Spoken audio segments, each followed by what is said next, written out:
Welcome back to another Josh K guitar video. Josh K here at your service. Thank you so much for tuning in. Today I'm playing my Stratocaster.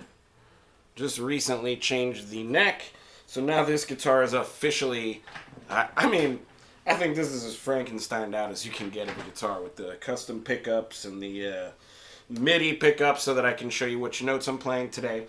I would like to throw a special shout out. I have to play this guitar today because I've been playing this one, which is beautiful. It's a prototype. While I'm kind of getting used to what's being made for me over there, which is, I'm like so lucky to be getting one of these instruments. He only does a couple at a time per run, you know, so I'm really happy that I'm in this line now. And but I've been playing that and only that for maybe like a month or maybe close to a month and a half now. And I'm like been having doubts of like if I could play a regular guitar again. Like, oh my goodness, what if somebody puts a normal guitar in my hands and is like, check out my guitar, and then all of a sudden I can't play, and it's like, oh, okay, I better work on that. But anyways, the other reason I wanted to do this is so that I can show my notes today. I don't do this. I don't address haters on things, but I did get a comment on one of my videos, and I'm sorry, I already left response to the guy, and you know, maybe he don't even care. Who cares? Whatever. Maybe somebody else out there cares, so I want to address it. But they said, this sucks for teaching, you know, I can't see what you're doing, and blah blah blah blah blah. So I'm not sure really what the problem was, if he just wanted a tab or something, but you know, it's 12 years later, my lighting is a lot better, and I can also show you this cool fretboard that I'm playing.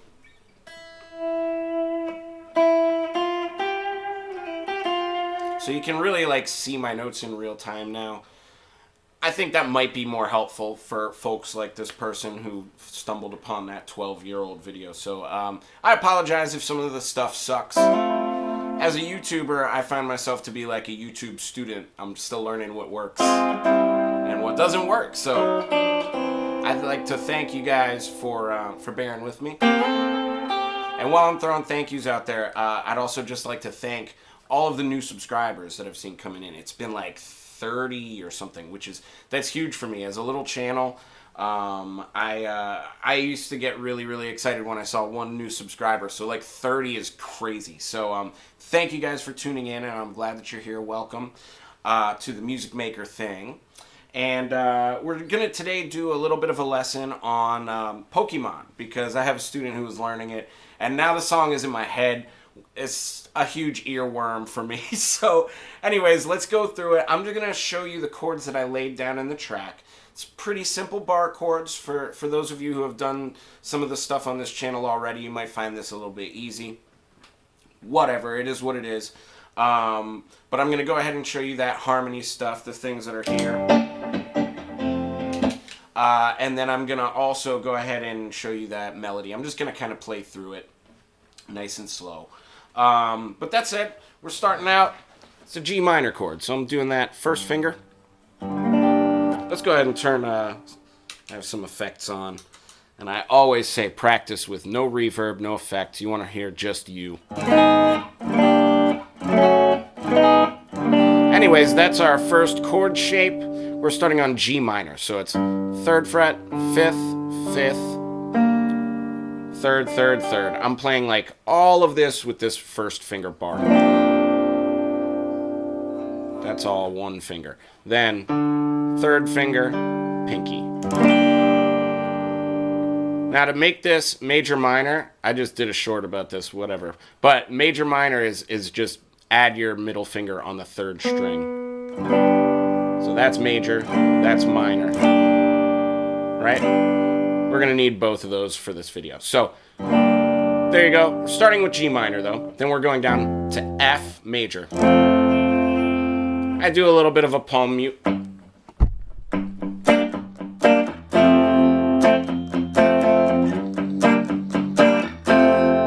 Right? Now, on the recording, it's...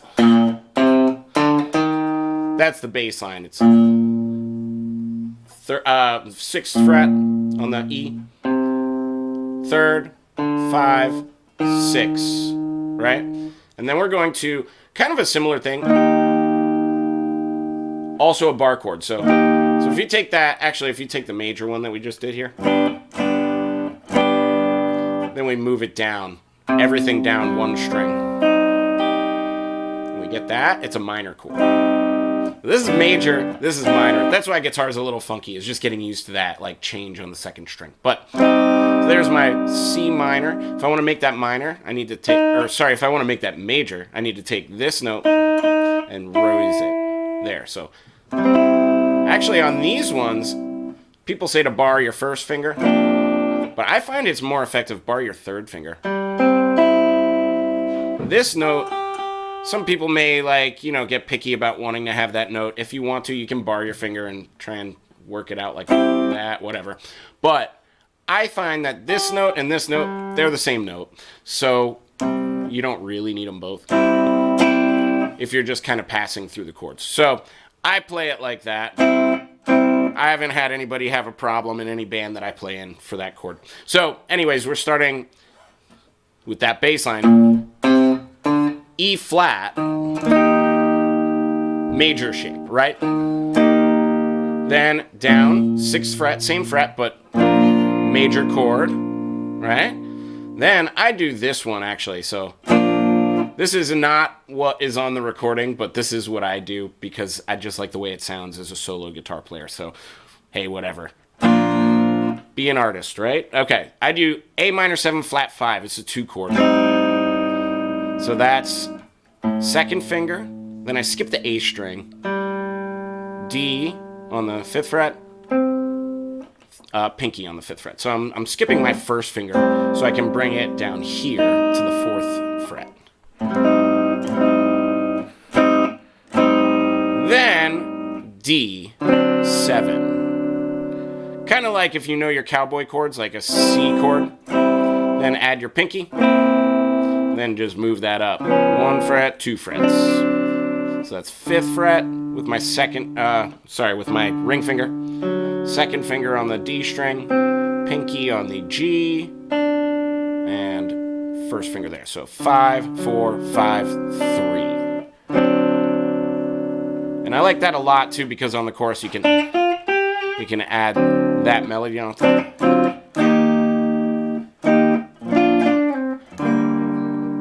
Anyways, I'm getting carried away. But then that whole chord progression repeats again. So G minor.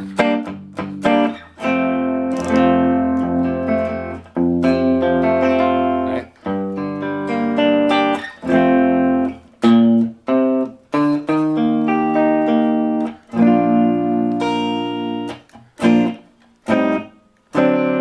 Then we get to that, right? It's a lot of the same chords from here. Right? Back to E flat major. Back to B flat major. We've done both of these already, right?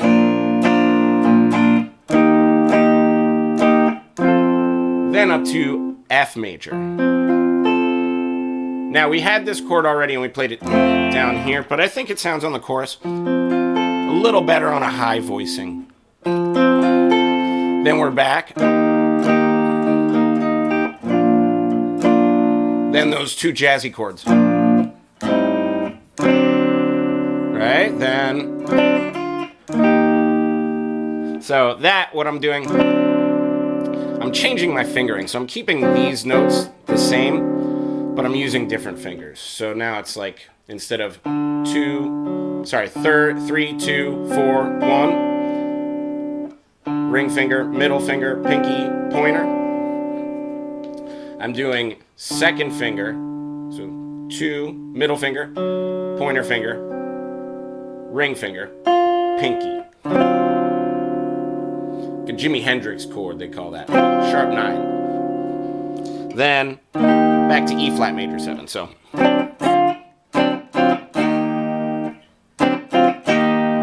it's a little fast, but if you practice it, you can get it.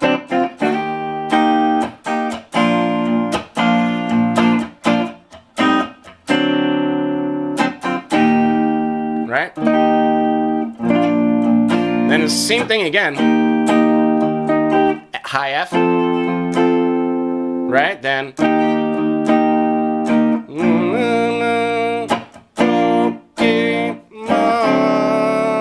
gotta catch 'em all. So that's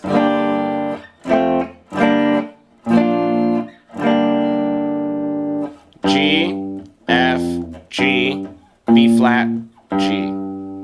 Right? So minor, major, minor, major, back to home minor. So hopefully that helps with that. Let's go over this melody. I'm going to do it as a one-string melody so that we can really understand, like, a lot of this is pentatonic scale or some major scale.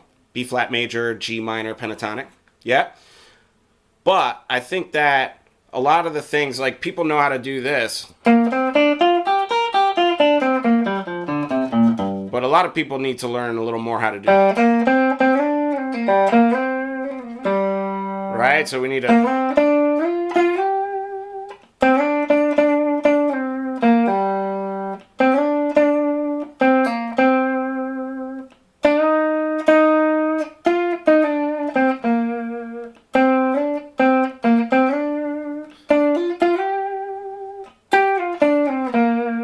Right?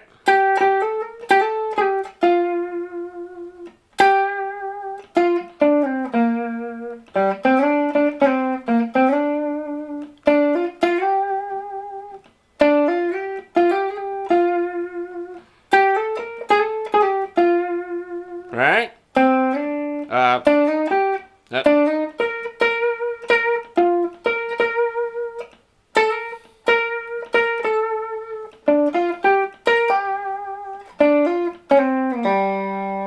All right, let's do that slow. So we have 7th fret 3 times, right? 5th, 3rd, open. Right? Then back, same notes. 7, 5, 3, 5. So that first phrase, 7, 7, 7, 5, 3, 0, 7, 7, 5, 3, 5. Bum, bum, bottom. Next phrase, right? 8, 8, 10, 7, 5, 3. So 8, 8, 10, 7, 5, 3.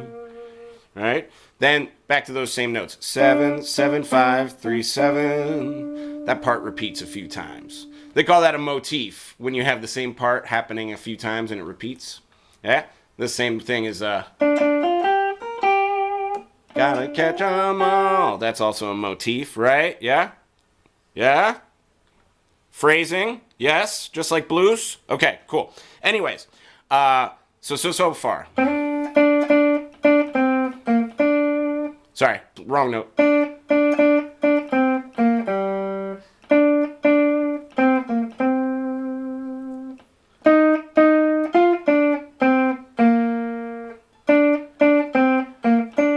You don't have to use one finger like me. I'm just trying to make it really clear what I'm playing. Right? Then we repeat that whole thing, right? So that's first part of verse 1.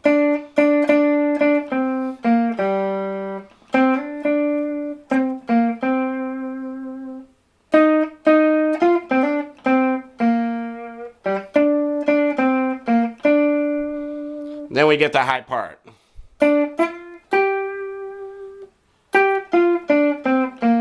So that part is 7, 10, 12. 12, 10, 7, 5, 3. Then we go back to 10. Sorry, 12 here. Sorry, we go to 12. My bad. 10, sorry, 12, 12, 14, 15. Twice on 15. 14, 12, 10. There's my 10. I like to put a little inflection on that. Or, right, just a little something, a little bit of sauce, right?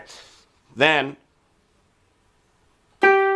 12, 12, 10, 7, 5, 3. Then we get that motif again. 7, 7, 5, 3, 7. Da da da. Then that motif. This is really, really hooky song. They have a lot of repeated parts, right? Anyways, 7, 10, 12. 12. Yeah. 10, 12, 12, 10. But what I like to do is a little, again, inflection. Little hammer on pull off. Or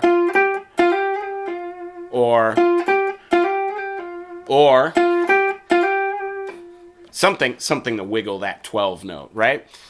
Then again, that's the same motif again. 12, 12, 14, 15, 15, 14, 12, 10. Right? Then we have 8, 15, 15. That's a big jump. Then we have 10, 15. Right? Then Pokemon. Right? So that's 15, 15, 15, 14. Right? So that's it's a lot of 15s in a row there. That's okay. Then back to this. So that's 7, 10, 12, 15, 12. Then there's a lot of guitar licks in this song. I would recommend learn some blues and some like metal and some, cool pentatonic stuff. I encourage all of my students to improvise over those things. Hopefully that helps with the fretboard there. Yeah, I encourage all of my students to improvise those things because once you understand pentatonic scales and some of those basic modal things, it's kind of time to start cooking with the ingredients that you're learning to work with. If you want to also transcribe the solo, but then also analyze how those go along with the scale so that you know, like when somebody talks to you in a session and is like, oh yeah, it's in G minor, like you don't freeze up and don't know like what they're talking about and stuff like that. I think it's really important. And for me, my biggest goal was like, I never want to be that person on the session that's like slowing something down. So when somebody talks to me in musical language, I always want to understand it. And when somebody gives me sheet music, I want to understand it. So anyways, that's pretty much it for today. How to play Pokemon. I hope that you enjoyed this video as much as I enjoyed making it. This was a really fun one, and I really enjoyed learning it. Throw me some more anime songs that I should learn. I can't guarantee that I'm going to be able to get to all of them because I'm super, super busy, but I know that from looking at my YouTube analytics that people like when we do anime music lessons and how to play that stuff. So tell me what else you want to know. Leave it in the comments. And hopefully I will see you in the next one. And have a great Technique Tuesday. I'll see y'all next time.